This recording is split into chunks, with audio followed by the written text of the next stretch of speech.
참 예수님, 제가 잠시 안 보였었죠? 네.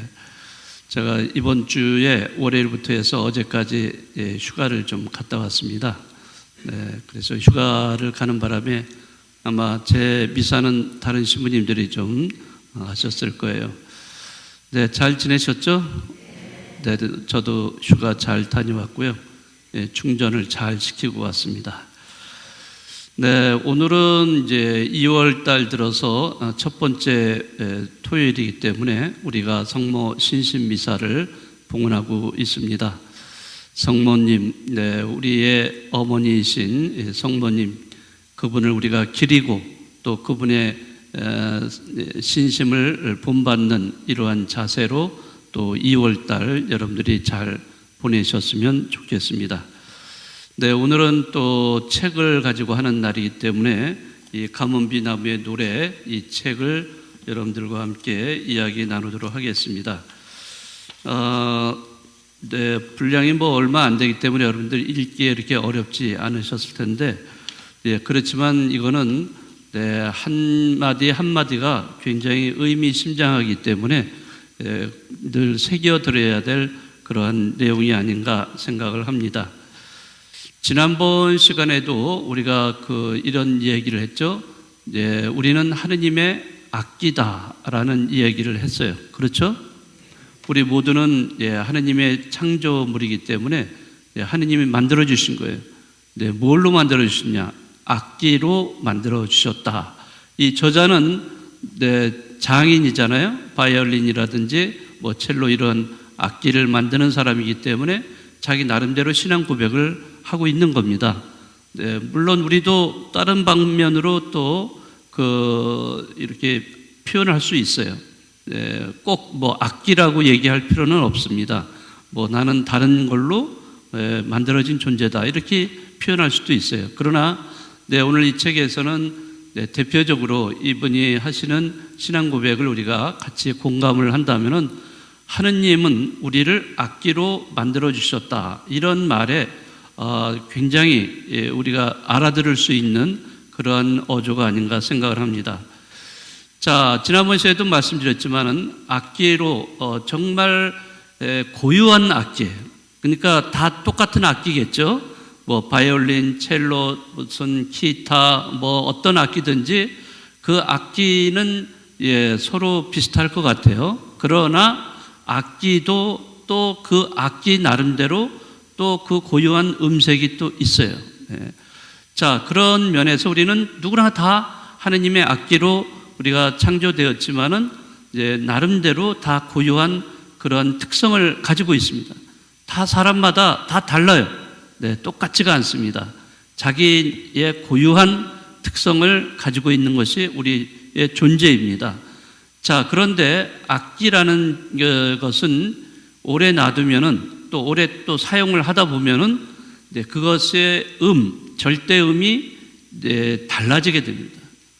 달라지게 돼요. 자, 예를 들어서 기타도 치다가 한참 놔두잖아요. 그럼 나중에 치려고 그러면 줄이 늘어져 버려요. 그러니까 다시 조여야 됩니다. 그 조일 때 그 음이 있어요. 절대음이 있어서 거기에 맞춰서 각 줄마다 그 줄에 해당하는 음을 맞춰줍니다. 피아노도 역시 마찬가지예요. 피아노도 치다가 또 오랜 시간이 흐르면은 또 음이 달라져요. 그러니까 그 자체의 피아노의 음을 되찾아 주어야 됩니다. 자, 이런 거를 우리는 조율이라고 이렇게 표현을 하죠. 조율. 자, 그렇기 때문에 악기는 어떠한 것이라도 조율이 필요합니다. 시간이 흐름에 따라서 달라지기 때문에 그렇습니다. 그래서 이 조율을 통해서 다시 본래의 음으로 되돌아가게 하는 것이 조율입니다. 그래서 여기 이 책의 제목도 조율된 악기라는 제목을 사용을 합니다. 조율된 악기. 자, 조율된 인간이 되어야 된다는 거예요. 우리 모두도 조율이 돼야 됩니다. 절대적으로 자기는 음이 변하지 않는다. 이렇게 주장하는 사람은 굉장히 위험한 사람이에요. 자기는 변하지 않는다는 거예요. 예, 처음에 만들어진 대로 그대로 존재한다는 그런 악기가 세상에 있습니까? 그런 악기가 있으면요, 그 악기는 정말 어마어마한 값어치를 가질 겁니다. 그러나 여태까지 이 세상에 존재한 악기 중에서 악기의 그 음이 변하지 않는 악기는 세상에 없어요. 사람도 마찬가지입니다. 사람도 하느님 우리를 당신의 모습대로 태어나게 만들어 주셨어요. 그렇지만 우리가 하느님의 모습을 가지고 태어났고 그러면 살아가면서 그 하느님의 모습을 점점 우리가 흐트러 놓고 있어요. 희미하게 만들어 놓고 있다는 겁니다. 그렇기 때문에 그 본래 하느님의 모습으로 우리가 하느님 만들어 주신 모습으로 돌아가야 돼요. 이제 그거를 우리는 뭐라고 부르냐면은 회개라는 말을 표현합니다. 회개. 그러니까 회개를 한다. 회개한다는 것은 하느님이 원래 만들어 주신 모습으로 돌아가야 돼요. 네, 돌아가는 것을 말하고 있습니다. 자, 그래서 이제 이 저자는 이렇게 우리에게 질문을 던지고 있습니다. 당신은 조율된 악기인가? 자, 한번 생각해 보세요.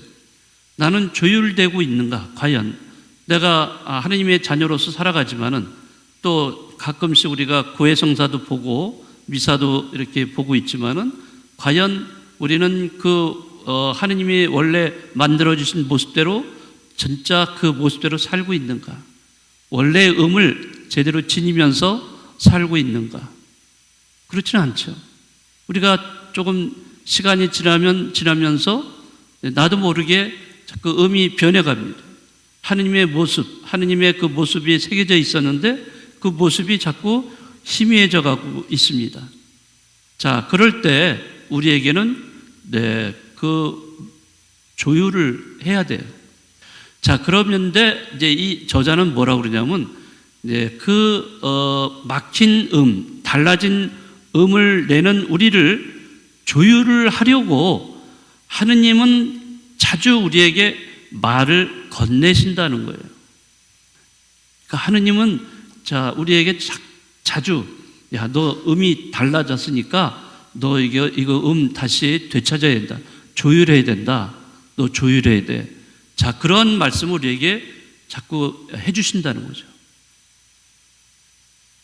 근데 우리는 정말 얼마나 그 하느님 말씀을 우리가 듣고 거기에 따랐는가? 한번 생각해 보세요. 내가 음이 달라졌다는 것을 하느님 말씀을 해주셔요. 자주. 그러면 그걸 어떻게 알아들어요?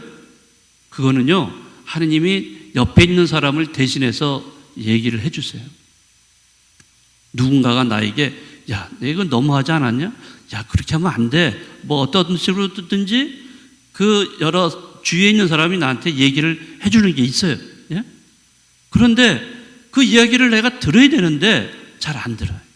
니까짓게 뭔데 나한테 그런 얘기를 해? 예? 이러면서 아주 싫어합니다. 그리고 내가 듣고 싶은 것만 들으려고 그래요. 그러면은 정말 하느님이 다른 사람을 통해서 우리에게 말씀을 해주시는데 또는 어떤 사건을 통해서 말씀을 해주시고 계신데 우리는 그거를 거부하고 거절을 한다면 우리는 조율할 기회를 잊어버리는 거예요. 조율을 하지 않는 거예요.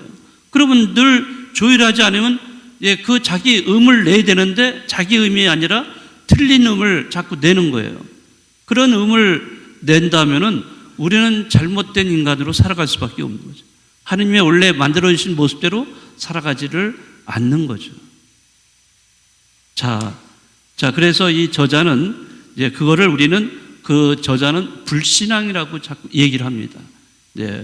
그래서 예수님도 마태복음에 보면은 13장에 예수님도 그들의 불신앙 때문에 그곳에서는 아무것도 할 수가 없었다. 그런 얘기가 나옵니다. 어느 마을에 갔는데 예수님이 말씀을 막 해주시는 거예요. 너희들 이렇게 해야 된다, 이렇게 해야 된다 말씀을 해주셨는데 예수님을 거부하는 거예요. 기적까지 일으켜 주셨는데도 예수님을 거부하고 예수님이 떠나가도록 그렇게 합니다. 그러니까 예수님도 그런 말씀을 하시는 거예요. 이런 그들의 불신앙 때문에 그곳에서는 아무것도 할 수 없었다. 자, 그러니까 우리도 마찬가지예요. 자꾸 옆에서 하느님은 다른 사람을 시켜서 어떤 사건을 통해서 자꾸 우리에게 말씀을 해주세요. 너 이거 고쳐야 된다. 다시 고쳐서 제대로 음을 내야 된다. 이런 얘기를 해주시는데 우리가 그걸 귀담아 들으면 참 좋은데 근데 안 해요. 네, 아내가 남편에게 또 남편이 아내에게 또 부모가 자녀에게 또 자녀는 부모에게 이렇게 얘기를 해줘요. 많이 얘기를 해주는데 우리가 귀담아 들어야 되는데 귀담아 듣지를 않는다는 거죠. 자, 이거는 또 묵시록에 또 이런 말씀이 있어요. 예수님께서는 문 앞에 서셔서 문을 두드리고 계시다는 거죠. 두드리고 계시다. 그러면은 그 문은 지금 우리가 사용하는 문하고 좀 달라요. 그거는 밖에서 문을 이렇게 열고서 들어갈 수가 없어요. 거기에는 밖에는 아무것도 없기 때문에 안에서 열어줘야 됩니다. 그래야만 들어갈 수가 있어요. 그런 문을 아주 옛날에는 사용을 했다고 합니다. 그러니까 밖에서는 두드릴 수밖에 없어요. 그래서 묵시록에도 예수님은 문을 두드리고 계신다라고 되어 있어요. 그래서 그 소리를 듣고 안에 있는 사람이 문을 열어주기만 하면 예수님은 당신께서 들어가셔서 그들과 함께 식탁에 앉아 식사를 하신다라고 되어 있습니다. 문을 두드리고 계세요. 예수님은 늘 우리 마음에 문을 두드리고 계세요. 그런데 우리가 알아차리고 그 문을 활짝 열어드리기만 하면은 그냥 당신이 들어오셔서 우리와 함께 하실 수 있다는 거죠. 근데 문을 열어드리지 않으면 아무 소용이 없는 겁니다. 자, 이 오늘 저자는 조율에 대한 이야기의 대표적인 사례로 zakhe오 이야기를 하고 있어요. zakhe오. 너무나 우리가 잘 알고 있는 이야기죠. 세관장인데 이 세관장은 자기가 돈을 많이 벌었어요. 부자예요. 네, 정말 덩덩거리면서 마음껏 살아갈 수 있는 사람이에요. 그러나 이 사람에게는 친구가 없어요. 왜? 그 주위에 다른 민족 사람들이 저놈은 매국노다. 우리 로마의 하수인이 돼가지고 로마에서 걷어들이라는 세금을 걷는 그런 놈이고 거기다가 자기가 또 더 해가지고 착복을 하는 그런 놈이다. 절대 이웃으로 받아주지를 않았기 때문에 친구가 없었어요. 외로웠어요. 그런 zakhe오는 그래서 언젠가 나는 다시 정말 정상적인 사람이 되고 싶다는 마음이 간절했던 사람이에요. 그런데 어느 날 자기가 살고 있는 마을에 예수님이 나타나셨다라고 이야기를 듣고서는 예수님을 만나러 가는데 거기는 너무나 많은 사람들이 있어요. 그런데 이 zakhe오는 키가 너무 작았어요. 그러니까 어떻게 했어요? 사람들이 만나서 나 도저히 예수님 만날 수 없어. 이렇게 포기했습니까? 아니죠. 자, 그는 저 앞에 나가가지고 나무 위로 올라가가지고 예수님을 바라봤어요. 자, 이런 거를 예수님이 발견을 하시고 zakhe오야 내려오너라. 오늘 너의 집이 구원을 받았다라고 이렇게 말씀을 해주십니다. 자, 이렇게 해서 이 zakhe오는 예수님을 자기 집에 모시면서 구원을 받게 되고 크게 회개하는 사람이 됩니다. 새로운 사람이 되는 거예요. 이 새로운 사람이 됐다는 것을 뭘로 표시하냐면 zakhe오가 뭐라 그러냐면 내가 그 갑절, 내가 네 갑절로 갚아주겠다라고 얘기를 하는 그런 내용을 통해서 가진 거를 또 가난한 사람들에게 다 나눠주겠다라는 그런 말을 통해서 이 사람이 조율된 사람이 됐다는 것을 보여주고 있는 거예요. 자, 그래서 조율된 인간의 대표적인 사례가 바로 zakhe오라는 인물입니다.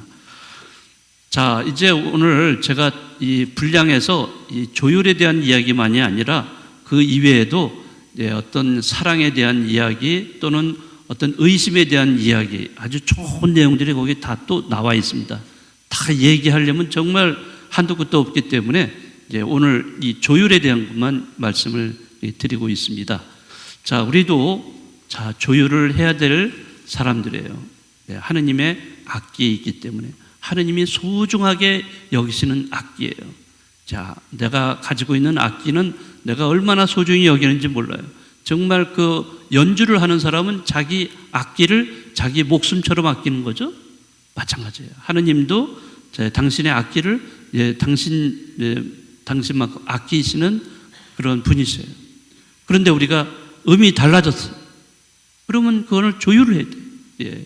조율을 하라고 자꾸 하느님이 말씀하시는데 우리가 그거를 거부한다면은 우리는 잘못된 악기, 이제 쓸모없는 악기가 되어버려요. 자, 여러분들의 그런 판단으로서 우리는 조율된 악기로 살아가는 여러분들이 되시면 좋겠습니다.